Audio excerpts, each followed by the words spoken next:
Welcome back to another episode on the channel, guys. Thank you so much for tuning in. This episode actually fits into a section or a playlist I've made on the channel called Inside Tips, which actually corresponds to a podcast that I've just launched onto Spotify and Apple Podcasts and all those kind of platforms. Just looking to give you insight into different music decisions, music career goals, all those different things. And today, I actually hinted on the podcast last week that we'd be having a series over there talking about music cities. And today, you guys are actually getting the early scoop of an episode I'll be uploading onto the podcast, which was an interview with my friends Alden Slack and Josh Torvi. There's some friends back from high school. We were all in the jazz program there. And these guys continued on their jazz education through Bard College in New York State, and then moved a couple hours down to New York City after graduation to kind of go hard with the whole pursuing a jazz career and music career down there in New York City. So they've had a great time so far. They've got some great insight into what it's like being a musician in New York City, just trying to make ends meet and all those different things, as well as specifically into the jazz scene. So if you're thinking about moving to a music city at some point to move your music career forward, and specifically New York City, I think they'll have some great insight for you into just kind of what that's like, and maybe some warnings for you, as well as some encouragement for you, just to kind of give you an accurate picture of what it's like trying to be a musician in New York City. This is still happening during the coronavirus, so for anybody watching in the future, wondering why we're talking about them moving away and everything, it's just because of the coronavirus. And so Alden actually left New York City to move back to his family's house in Massachusetts just before everything got too crazy with the coronavirus. So without further ado, here's my interview with Josh Torvi and Alden Slack about the music scene, specifically the jazz scene in New York City.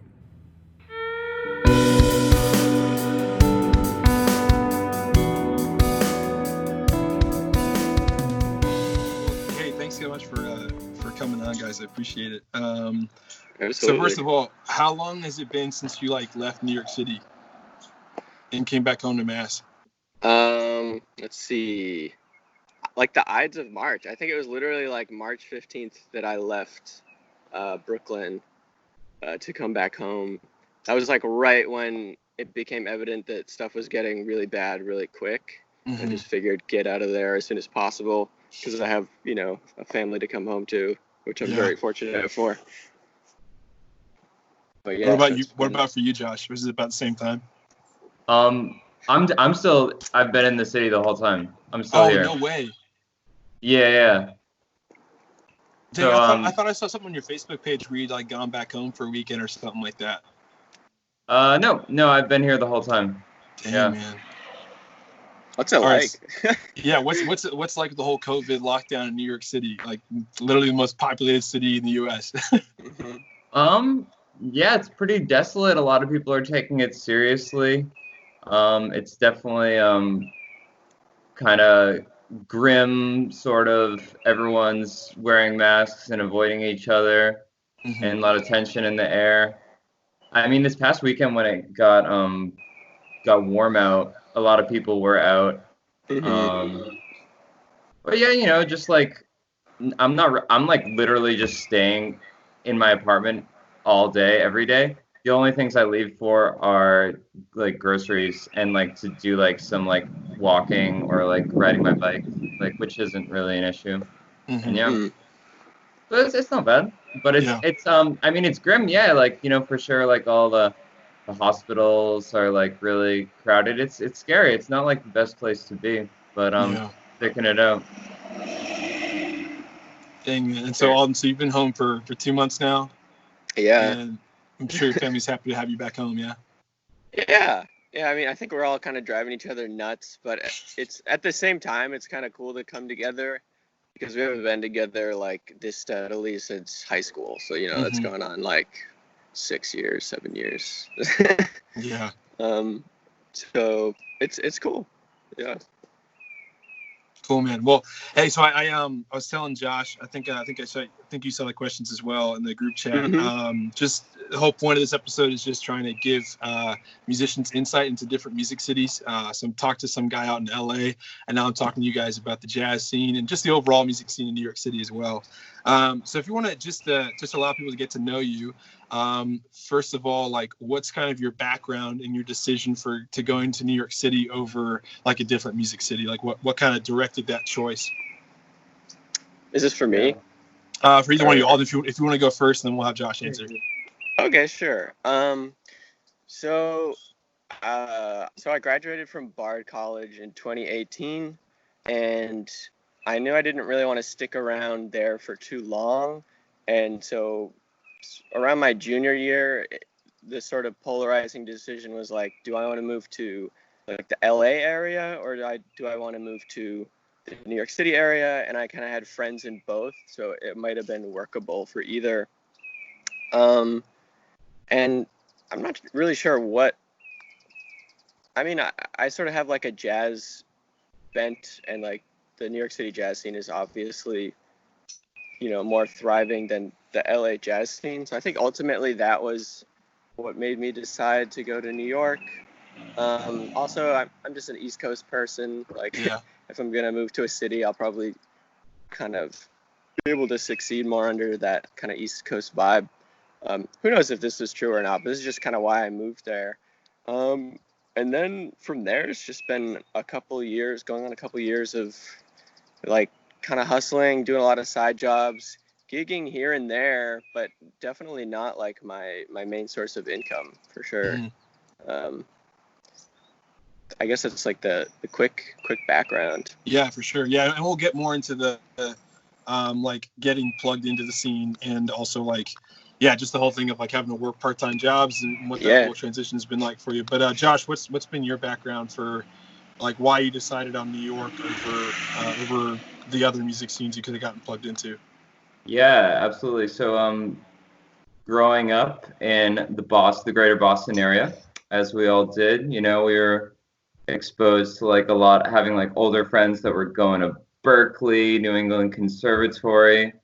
So, we were in a great, like, rich musical environment. But in that was always appealing to me, maybe like living in Boston. But I kind of just like the more I really got hardcore into jazz, took some trips to New York City, had a great teacher, David Schumacher, in high school that went to New York with us. And he was like really involved in that New York scene. Had an older friend, Ryan McNamara, who was going to the New School. And so, just like kind of like really through those older mentors, just realizing how rich the scene in New York was, and like just getting the chance to go. So it always seemed appealing to me. Definitely always seemed daunting, like to be able to afford it, like being one of the most expensive cities, and really intimidating the pace of life, just the sheer amount of people, the noise, trash, just all that kind of stuff. Yeah, just kind of like after graduating from Bard, Alden and I, who went to the same high school and the same college. I was in the New York area, and so I just decided eventually just to kind of go for it, and it kind of made it was a lot easier than I thought it was going to be. I was really worried about how hard it would be, but it turned out to be pretty easy, and I really love it, and we'll plan on staying here for a long time. Cool, dude. That's awesome. Yeah. That's awesome. I mean, maybe just to add to that, we were lucky to, like, Bard College is very conducive to going. It's pretty easy to just shoot downstate to New York City. And so, like, on a weekend, you can just hang out with, like, crash on some couches and just kind of get your foot in the door slowly. So it's not like just diving into ice water after you graduate, That's fair. Yeah, that makes sense. Because how far away is Bard from New York City? I mean, it's 2 hours north. Okay. 2 hours by car. You take a train. Yeah. Yeah. It's totally doable for like a weekender and worth it. Yeah, cool. And so, did you guys like get on any gigs in the midst of like down in New York City while you were still in college, sort of thing, or was it mostly just kind of making friendships and connections down there? I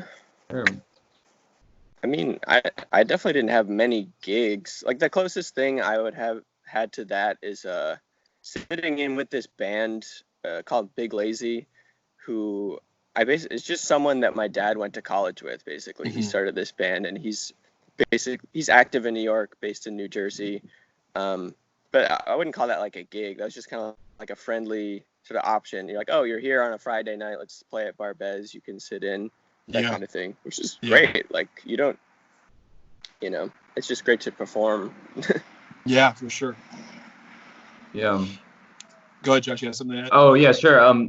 I mean, I think the most important part about music school, is just building connections. And I feel like, there were a couple gigs that I did like down in Brooklyn or Manhattan, like more rock kind of stuff, just like being in alumni of the college's bands and stuff, that kind of stuff. But by doing that stuff, you kind of just build the network, and you're on that gig, you meet the drummer or whatever, and then you kind of like can connect with them, and then you just are like building the network of people. So when you do go to the city, it's like you feel like you know some people already, like you can go check out their gigs, meet their friends and stuff like that. That's kind of how the process went with that. But nothing like, it's not like it's like, yo, we're gonna go down on the weekend and go play at like the Village Vanguard or whatever. Unfortunately, we're not on that level,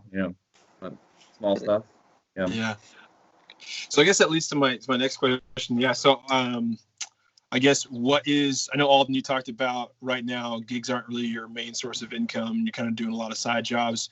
Is it the same thing for you, Josh, or is it more of like a halftime kind of thing to where you're doing a good amount of gigs, or like what's the position you guys are both in with that kind of aspect?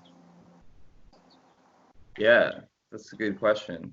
Do you want to go first, Alden, or should I go? I can go. I mean, well, to be accurate, I don't have any jobs right now. Yeah. Just like chilling at home. But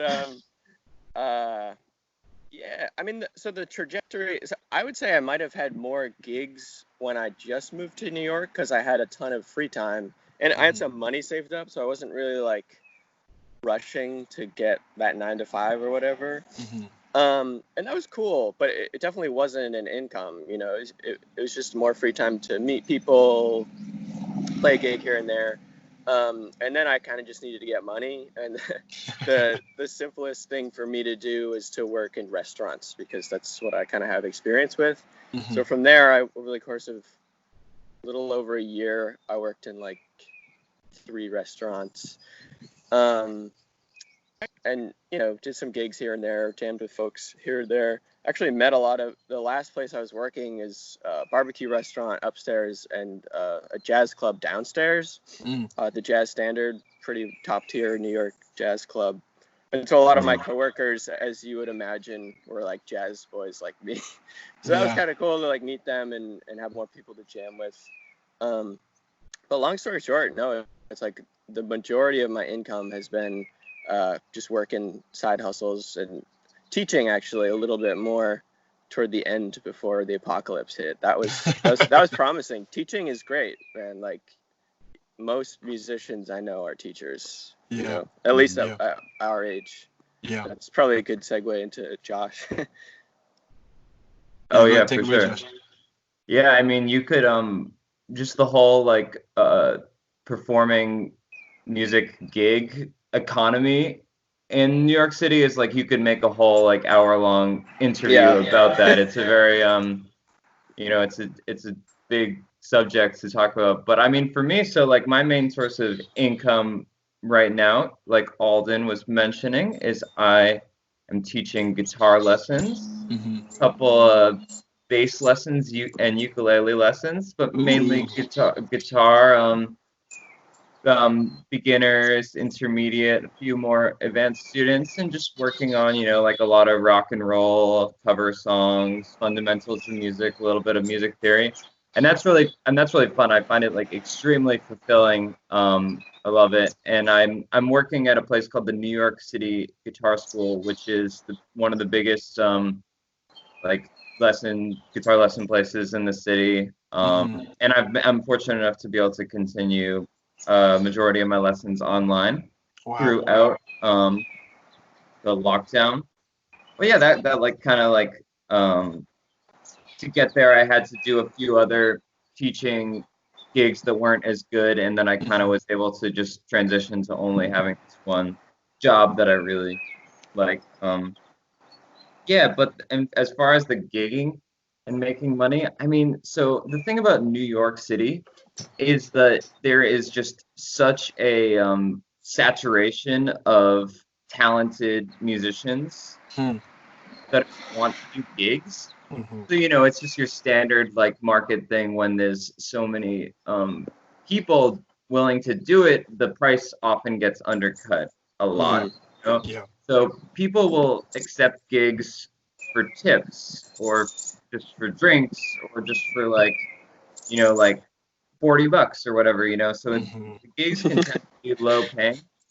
And so I've kind of made it a priority of me that I want to, the gigs that I do are more just creatively fulfilling to me. So I'm Mm-hmm. okay to take a financial, like not make any money, but be able to bring like a couple musicians to play with me that I can pay and that, Mm-hmm. and we can have a really great like musical experience. That's more important in my mind. I'm not feeling like I'm doing it just to pay the bills. If I were doing that instead of teaching, I might maybe go down more of the doing like wedding gigs and Yeah. other more like sideman gigs and to get more money. But yeah, so that's an option. I know a lot of people that do that, but I've just gone for more of the creative music route, which I know some people that do, and I think I find that more fulfilling.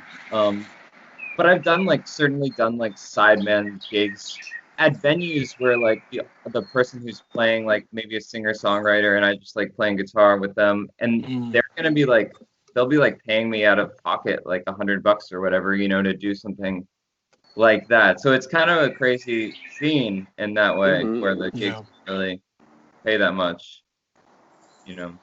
Yeah, People, Yeah. Yeah. totally. For sure. what do you have any uh, Yeah. Go ahead, Alden. Do you have anything to add? No, I was just like agreeing wholeheartedly. That just kind of hits home, and I'm sure it does Yeah. with like everyone our age in New York. But I But think that's yeah. true for other cities. But I think that the basis of it is that you have venues where they want you to draw a crowd, Mm-hmm. and like you can kind of play whatever you want, but you're supposed to draw a crowd, and then those gigs might give you a percentage of, and they'll pass the hat or whatever like that. And Mm-hmm. so those aren't necessarily as lucrative. And then you could have more of your background music gigs where you're like playing jazz at a bar and they just give you a set rate of like those are the two like kind of like whether you and those are the kind of gigs where they might be like you need to turn down, you need to play Mm-hmm. less real Right. music. Right. So Yeah. you're just wrestling with those different things when you're performing. Yeah. Yeah. Absolutely. And I probably already know the answer to this, but I'm kind of curious. I mean, what's your preference for gigs? I mean, I'm guessing you'd probably. I mean, because I'm thinking you just described kind of like this catch-22 where with the original stuff I'm sure it's more satisfying to where you can kind of just like play your heart out, play as complicated or as simple things as you want, play as loud as you want because people are there for music. But then you kind of have this economy where it's like, yeah, you can only play if you can draw in a crowd, and where it's and even with that too, I mean, as far as like a pay gig, it's like, okay, that bar is not going to be able to pay you anything if you're not getting people in. They're going to pay them money, sort of thing. But then with the background music, it's like, okay, it's a little bit more. I guess I would think like safe. There's not as much risk to it, sort of thing. Where it's like, okay, Yeah. we'll get to play probably a little more regularity as well. But then you have this like creative kind of ball and chain put on you. So what's your like preference, or what's kind of the pluses and minuses for either one of those for you guys? I mean, sorry, I don't know if I'm getting some wind here. I don't know if the easiest answer for me is like definitely the creative gigs, like at least in my position where I don't have this expectation of making my fortune off of music right now. It's like coming from restaurant. So it's like all day, take the creative gigs. I will say as a jazz musician, it's interesting because a lot of people's idea of quote unquote background music is just like medium tempo jazz standards, which like I can play all day, Like I've done a lot of weddings. Well, I haven't done a lot of weddings, but basically all the weddings I've done, there's been like a cocktail hour, right? Mm-hmm. And they want like sax and guitar, right? Mm-hmm. A duo, which to me is like tremendously fun and challenging and quiet, like by default. So it kind of hits a lot of like you have to keep good time. You don't have as much harmonic information coming at you, so it's like a good workout for your jazz stuff. Yeah. I mean that's sort of specific, but like that's kind of a cool way your jazz training can fit into or conform to this idea of like background music at a wedding. Yeah, for sure. Yeah. So I think the answer for me, or unless you were going to say no, I was just trying to fill the silence by saying, generally speaking, like the creative gigs, those are the ones I want. You know, playing like in Josh's band, we are that that time we played at Shrine, like that's a great, except for the lights. But yeah. That's a great go ahead. Tell us the story with the lights. Come on, we want some gig stories. I'll leave it to you, Josh. Oh, so Alden's referring to a time we played at this place called Shrine World Music Venue in Harlem, which is an awesome space where pretty much anyone can get a gig booked. It's a good like entry level gig in the city. They're really nice there. But just one time we played there, we kind of threw together a band, a quintet, and we were playing original jazz music. And, because it was like a pretty low stakes gig and it didn't really pay much, we didn't really rehearse or anything. So our first time getting together was just playing.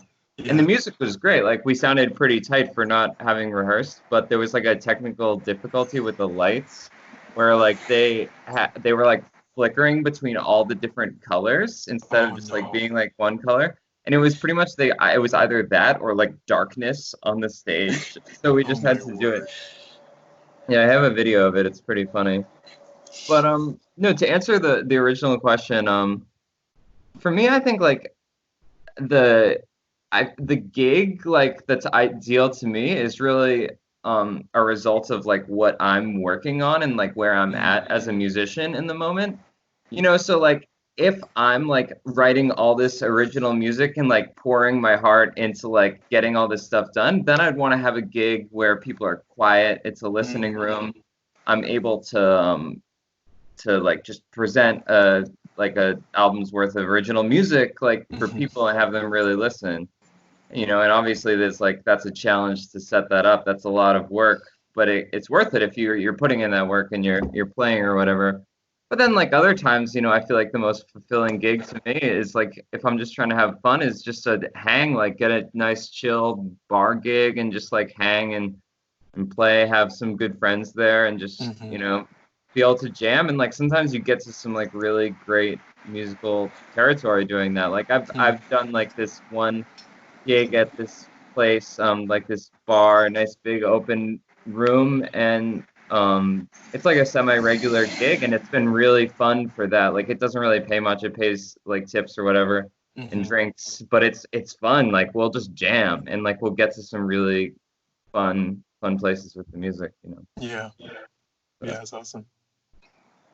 Yeah, so I wanted to. I mean, it sounds like you guys have gotten, decently plugged in with your own scene. But like, what was I know you talked about the process of like, while your time at Bard, like taking weekends to kind of go down and meet people and kind of make connections and make hangs with people. But like, what was the like journey for you and process like of like actually getting plugged into a city that maybe, at one point you had no connections into sort of thing, so what was that process like as far as trying to infiltrate like a thing that can kind of be closed off? I mean, I'm sure you guys have felt this too, like when you go to a new place and you're trying to get plugged into a music scene, it's kind of like all the connections are kind of buried underground a couple feet sort of thing, where you have to like kind of find somebody else that already knows the roadmap of everything, to where if you just type in music scene in New York City, you're not going to find a link to like, here's this like Facebook group that's like all about making connect, like you get to know people, which is kind of overwhelming, because it's like if you don't know anybody, like how do you get to know what you don't know? So what was that process like? Did you already have connections before, or did you just kind of find it one by one? Well, I think not to cut you off, but just to say the thing about like if you did Google like music scene New York City or like specifically jazz scene, you'd Mm, find some good information. You'd find that there's jam sessions, right? You'd find fair like you enough. could Yeah. go to these major jam sessions, which is just super important. Like that's probably the main networking event for musicians in the Yeah. city, you know. But yeah, that's just on that. But I'll talk more about it. But maybe I'll talk Yeah. now. I mean, for me, it was definitely through people that I was already at least somewhat connected with. So, like, maybe the least personal example is there's this graduate from Bard, definitely a few years older than us, but he has this pretty successful wedding band. Mm. And so he was just kind of like looking for a saxophonist, and I kind of just went down the chain of command through like the Bard email thing.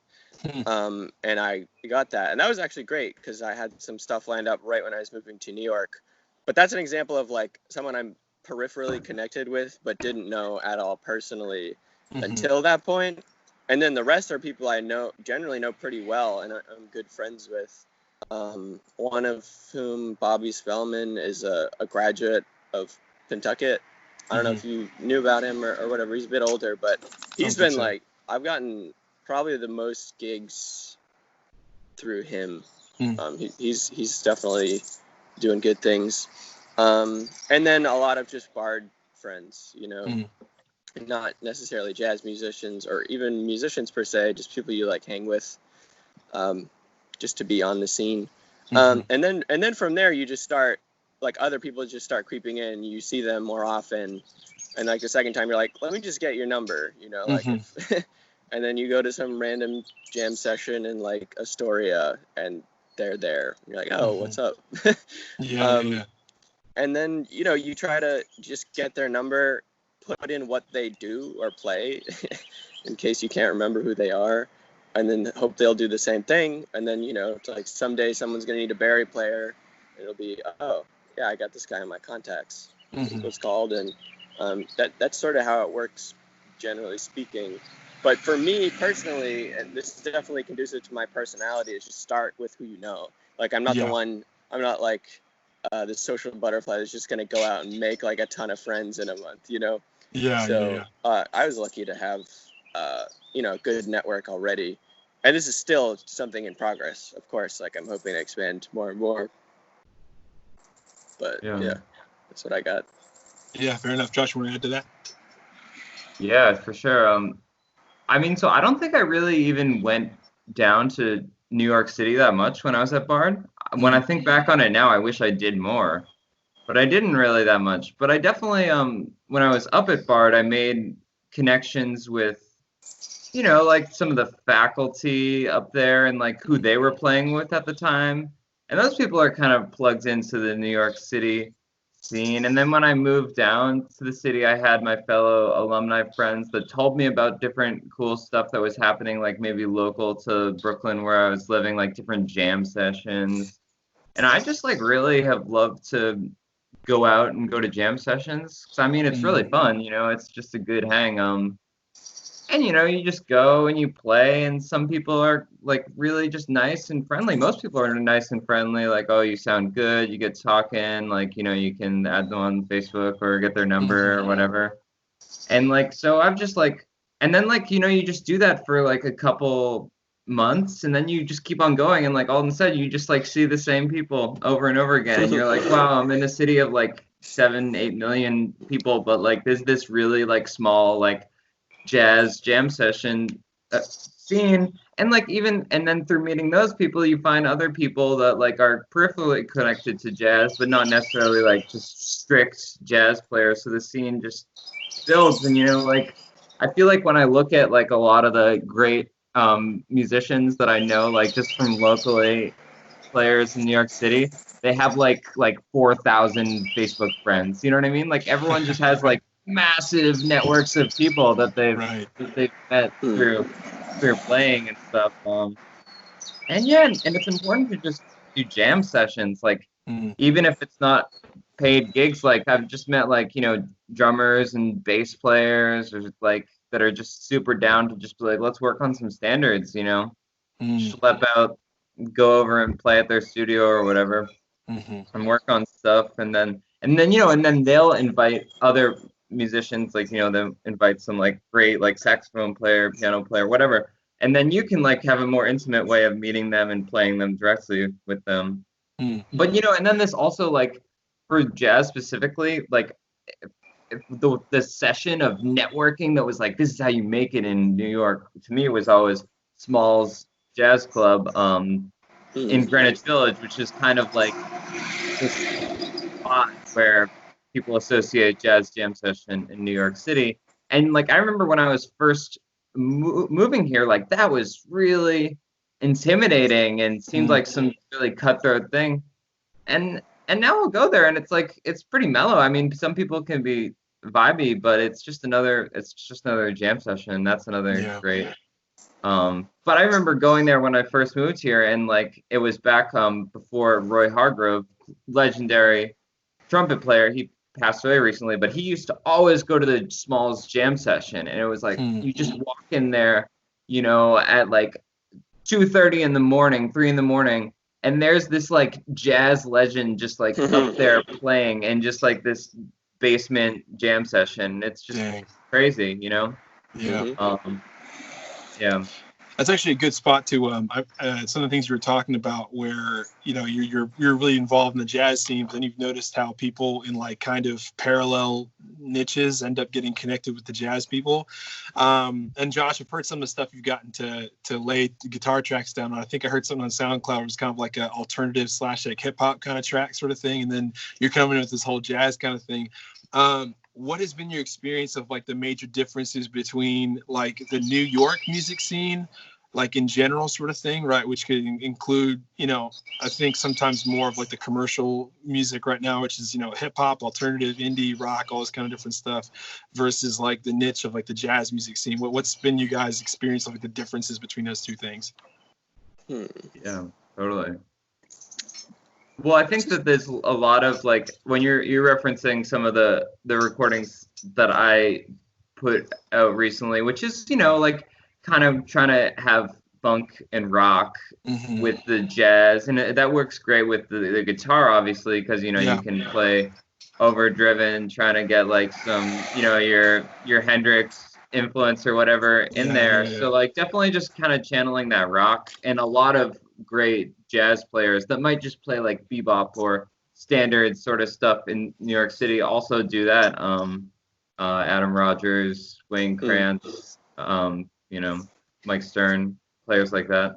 So it's definitely and the hip hop and stuff. There's a lot of like players that are doing that, and there's a lot of like hip hop jam sessions that you can go to where it's not only just let's play like all the things you are. Let's play like some classic bebop, like kind of old standard. It could be just like let's just jam over like a riff, or like let's take like a Jay Dilla riff and like jam over that or something. You know what I mean? Yeah. Yeah, I mean it's interesting. I've just been thinking about sort of the difference. I mean, obviously, like you want some input on not the jazz scene, right? Like that would be useful for your content. And in New York, like it's hard to be like a singer-songwriter or like, a band leader if you're trying to be like a pop artist. It's funny in jazz, it's sort of a double-edged sword, but in some ways you're fortunate enough that the ceiling for success is lower, right? Like if you've succeeded as a jazz musician, you are not as popular as like a successful pop musician. You're not making as much money as a successful pop musician. So in New York, it's like, and sometimes I get asked to play in bands. It's basically one person, it's their music, their lyrics, their song, their dream, and then they hire usually like some pretty competent musicians who have different career goals. And they're playing at like pay-to-play venues, and like venues like where Josh is saying, it's contingent on you bringing in a certain number of people.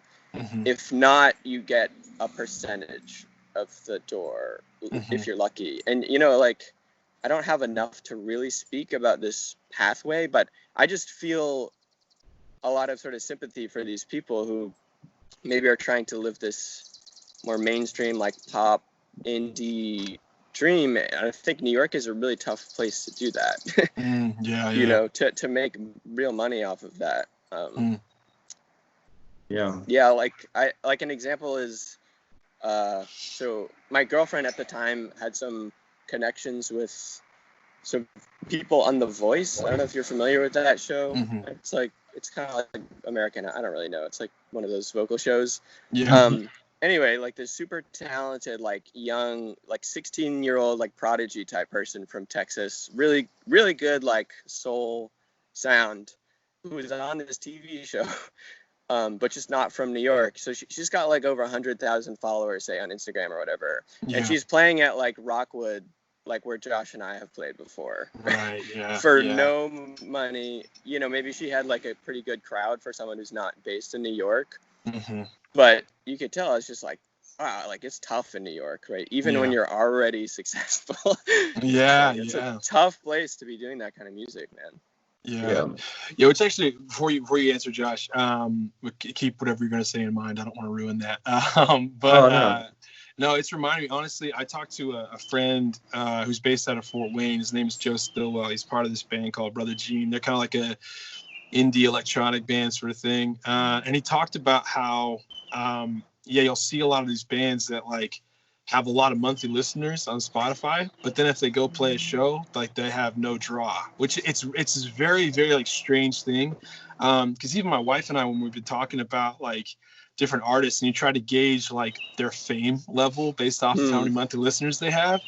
And yet it's funny, like I heard about this artist that a producer I've been talking to works with, and he's got like less than 200,000 monthly listeners, which is a great accomplishment. But when you're thinking about somebody who's signed to a record label, you're thinking like, you kind of have still like a pretty long way to go before you're making serious money off of Spotify, because it's like, less than a penny per listen sort of thing. But yet he's telling me he's making six figures, because there's like so many different things that go into like what I guess like success as a musician from like a career standpoint, as well as obviously like if it's a career, like a financial standpoint, that it's like the metrics don't often work that well, because it's like you could have a bunch of Instagram followers, but then it depends on where you go. You might not be able to draw anybody through the door because they aren't like real core fans, real true fans of you as a performer. They just like listening to you on a Spotify playlist, So it's like this really like strange thing where it's a really hard metric to keep track of like, I guess like how well you're growing, because there's, I don't know, there's a lot of like apparent overlap, but I think that overlap of like online presence to like physical success of playing more packed shows and being able to make a full-time living oftentimes is a bunch of stuff that record labels doing behind the scenes to like market all that stuff well, to where that Spotify following actually starts to mean something, to where an independent band could have 10,000 monthly listeners and not be doing as well as like an artist that has 8,000 listeners but has a record label behind them, that's marketing their music and getting them a publishing deal and all these different things. So yeah, it's a pretty strange thing, and I think a pretty good point you brought up about like, I don't know, it's like a weird thing where all of a sudden everybody's knees get cut out, and it's like you could have all this following and then go to New York City and be playing the same pubs as the people that don't have any following or playing. Anyways, Josh, you go ahead and add whatever you wanted to that. Yeah, I mean, just the whole idea of like excellent artists that might have like a ton of followers on the internet playing to empty rooms. Yeah, that's kind of a common phenomena in New York City, and I think it's just because like what we were talking about, like the saturation of like talented artists, and then also just the fact that they're on any given night there are like 100 kind of low-key shows that are going on, and then like 100 more like high tier like ones. There's just always so much going on. And if you compare that to a city like Boston, like where we're from, it's just much less. So like it's different. Like kind of like in Boston, it might be like, oh, this is the thing to do. Like this is like who's playing at like the Middle East tonight, and then there's like like maybe like 10 other clubs that are kind of similar to that. But in New York, it's just like there's so many more, and it's pretty depressing. But like from the point of view of like a musician and someone that lives here, I find that it can be really like powerful when you go. Invigorating. Yeah, when I've had moments where I've like gone to a show of like an artist that I really like, and I'm in the room with like 10 other people, and I'm like witnessing what I find to be like the most like powerful, like profound music, and I'm just in this room, and it's super intimate, and you're just really like, I found those moments to be really inspiring. And not to be like too selfish about like what the point of music is, but it makes you realize like it's kind of a self-growth thing, So like if you're playing for 10 people and it really is a just intimate, powerful experience, then what's the difference of playing for 10,000 people? Yeah, I don't know.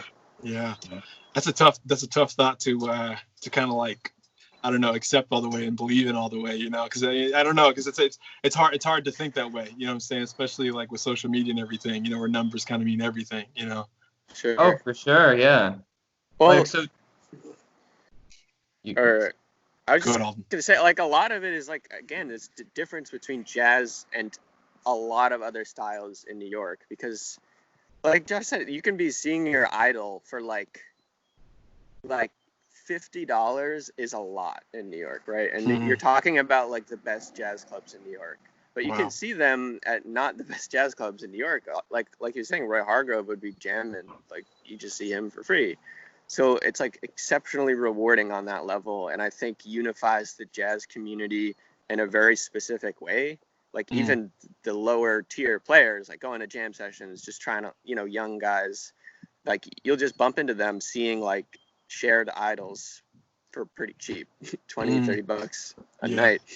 But just backtracking a little bit to say the comparison between New York scenes and other scenes, there is like no DIY scene in New York, barely any DIY scene, which to me is a huge change. Like in college, that was like everything, we had a couple DIY venues on campus, but more like in bands that I was in, doing like little mini tours and stuff, you like rely so heavily on the DIY scene to go to, say, Baltimore and crash on some people's couch, or New Jersey or wherever. And there's like, it's so hard to find that in New York. I don't even know if it really exists on much of a level anymore. By DIY scene, are you talking about like self-promotion, like being able to rent out a venue and promote it yourself, or what are you getting at there? I mean, like basement shows. Basement shows. Like house shows. Yeah. Usually it takes the form of like college students who are renting a house and have a basement and have the, the intention of just putting on shows on weekends and stuff. Yeah. Okay. I mean, obviously it's like the cost of living. Like no one, you can't like afford to keep this house if you're a bunch of like crunchy middle lower class like bohemian kids. Yeah. I mean, and that's a whole other issue, is just like there have been places like that in New York City, but they're just vanishing. And, just like all of these great music venues are always just constantly battling with just exorbitant rent and just trying to stay open and be able to turn a profit. And so it's like it's a battle of like, these venues are barely able to afford to live in, to maintain business in the city, and so therefore they're not really able to pay their musicians much, and like it's just this cycle of like, it's really just hard to stay afloat monetarily in New York City. I mean anywhere, but like New York City really kind of amplifies that. For sure. Yeah, so I wanted to ask you guys, I mean, I know right now it sounds like you guys are in a stage of really just kind of wanting to soak up the experience of like just the joy of making music for music's sake sort of thing, without worrying too much. And obviously, you're building a network while doing that. But I know for both you guys, you're talking about, the priority with any sort of jam session you go to, any sort of priority with like gigs you're taking is not so much about the money, more so about like, do I get to hang out with good people and do I get to play good music? So I wanted to, with that, what are like your long-term goals with like, what would be your, like the main thing you're aspiring towards as far as like the reason for going to music school, the reason for moving to New York City, like professionally speaking, like what's the long-term goal? Yeah. Yeah, it's a tough. I mean, great question. Tough question. I have an answer. Go for it. I wanna tour internationally with artists that I really love. Like I just wanna. I mean, hopefully, who knows when that will be able to happen again. But that's one of my goals. Just like I have a bunch of musicians that I really would love to work with, and just to be able to tour and travel the world and play internationally and just experience the world with that way, and to record more. Just to record and tour. And those are the things that like all the best musicians right now. That's how they're making money, is touring internationally. Right. Yeah. That's what you got to do with countries that will pay them well. Right. Yeah. If basically playing in Asia and Europe, where there's more of an infrastructure to be able to pay bands more.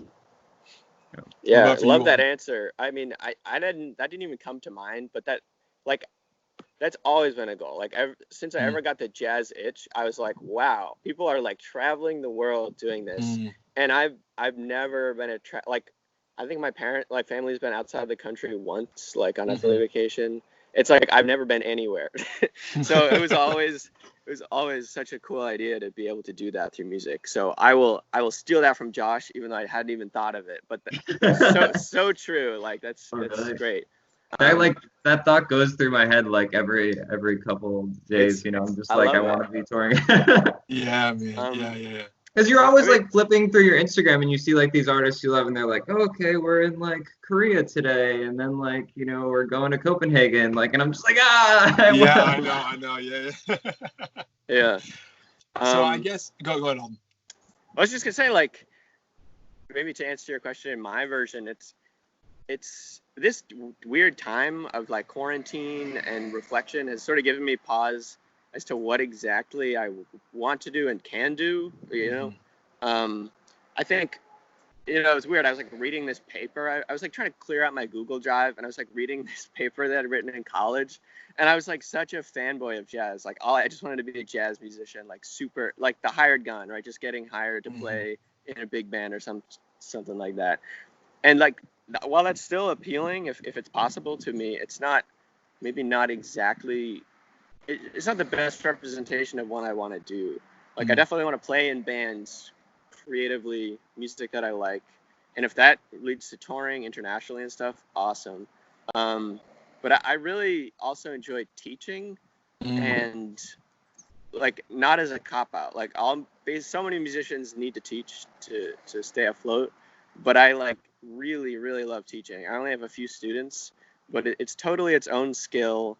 And you can make a lot of money doing it too if you're kind of going through your own practice. It's nothing to sneeze at. It's like good money. But I also like really love composition. I've been thinking about like film scoring lately. Yeah. That could just be a like kind of transient fantasy thing, or it could be something I'm going to grad school in a few years. So like I don't know how to speak on that now, but I don't know. There's so many ways you can do music, and it's probably going to be like kind of a pastiche of a lot of different things: teaching, gigging, royalties. I don't know. Yeah. No, I'm actually glad you brought that up. Literally, when you were talking about film scoring, that brought something to mind that I think I had realized for just like life in general by listening to this YouTuber and podcaster. I really like Graham Cochran. He does a lot of Recording Revolution stuff, just teaching, bedroom musicians how to record their own stuff well, sort of thing. And so I first got into stuff with that. And then he started a second brand kind of teaching. He turned that recording, teaching thing into like a 7-figure business sort of thing by selling online courses. So then he started a second brand kind of teaching like the ways of online business sort of thing. And he talked about the importance of an income portfolio sort of thing, with like just as a normal person, because he talked about, even right now, coronavirus is a perfect example of this, of like you've got one stream of income.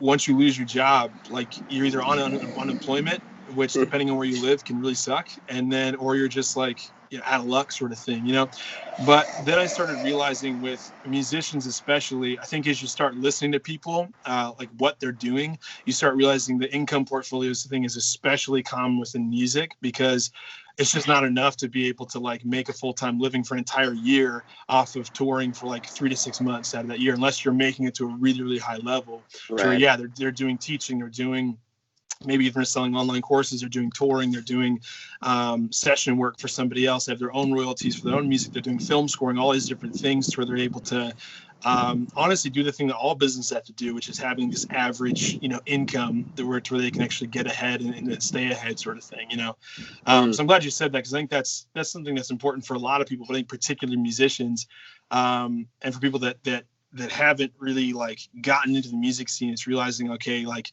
I have to start looking for like several ways to be able to assemble a full-time income, rather than, hoping that I'll just be able to play enough shows to cover my rent sort of thing, Yeah. That's so true. That's such a great point. Can I just say one thing? So like, yeah, I think that like an event like coronavirus really exposes like the fragility of what it like being a musician and getting income from that, and gigging especially.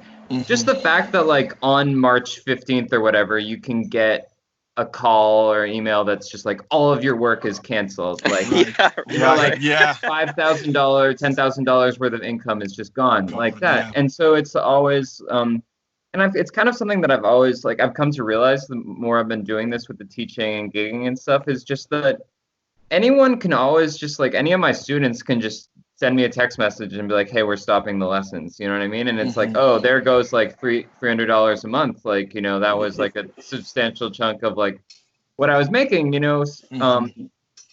so it's like you always have to just have as many different options of making money so you can survive, and just realizing that nothing is 100% for certain. So just always having a backup plan.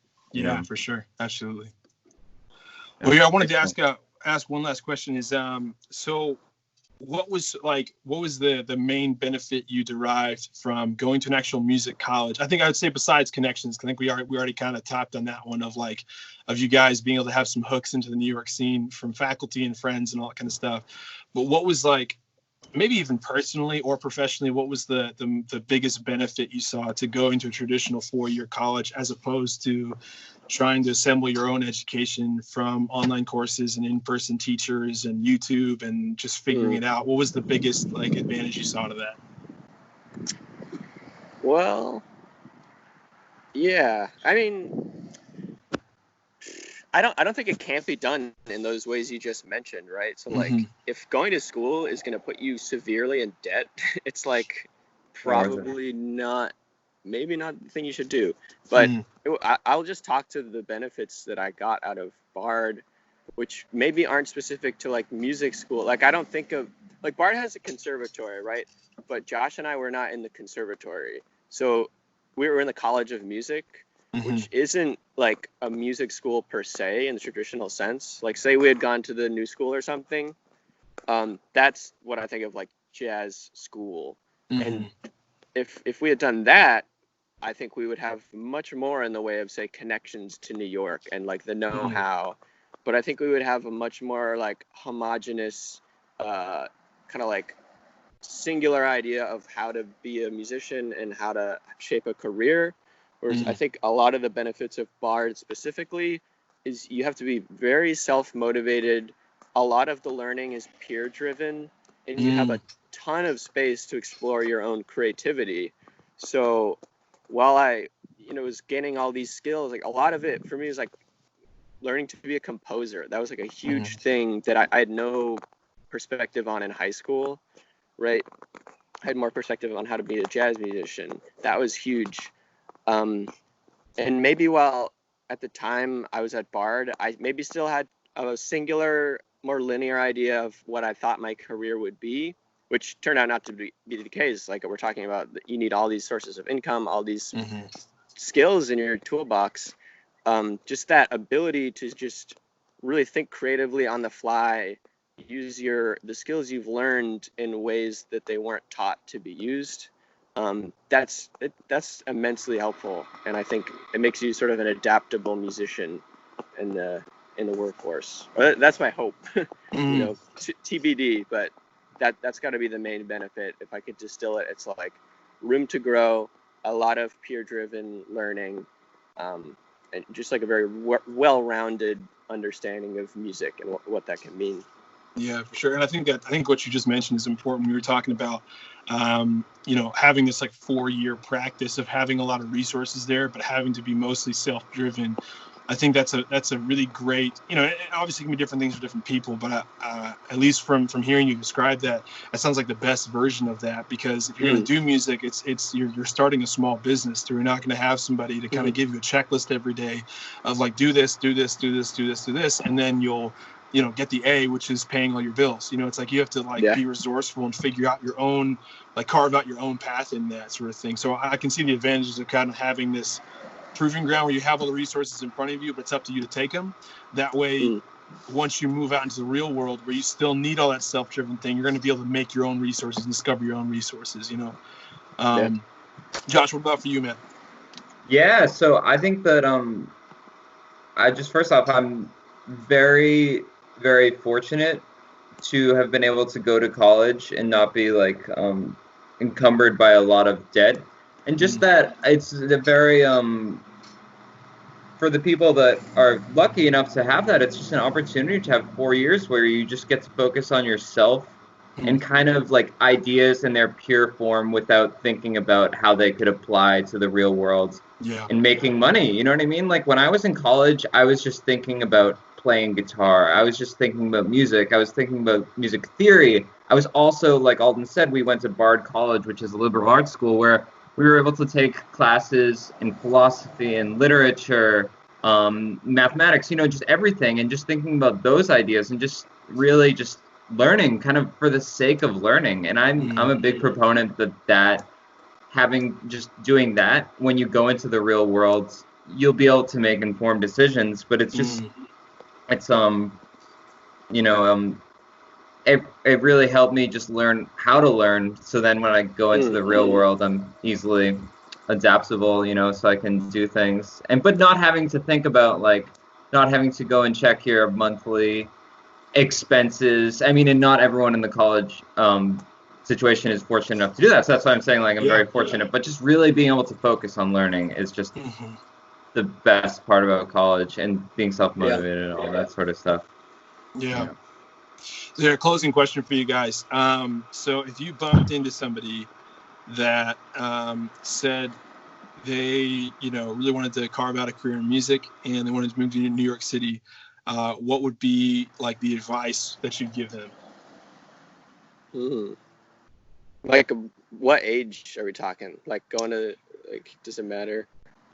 I mean, we'll say 18 and above sort of thing. You know what I'm saying? So, I mean, some people might want to do that right out of high school. I mean, you can preface your answer. Maybe if you got two different answers for, right out of high school, right out of college. Yeah. Oh, man. I don't know. I think my answer is just go for it. And if it works, you'll know. Like if you're happy and you're just living here, then it's working for you. There's no really strict definition of what it means to have a career in music. But if you're in a music scene, you're able to pay the bills and you're constantly having a creative output, then that means you're a musician. And if you're happy, then just go for it. That's it in my mind. Yeah. I really like that answer. I'll add, go there. Say you have some bias. You're like, I'm this or I'm that. Go there and just explore, because there's so much more than the scope of what you think you are as a musician, and you might find something you like more than what you thought you were, or like some combination of musicians or art forms. So take that, whatever you think you are, that's a good foundation musically. Go with it, but don't let it become, a limitation. Don't let it become any baggage, because you're going to see stuff you've never ever seen before. And if you're that stubborn as to complete this false dream, you're just going to miss it, right? You're missing the forest for the trees. So, bring it all together.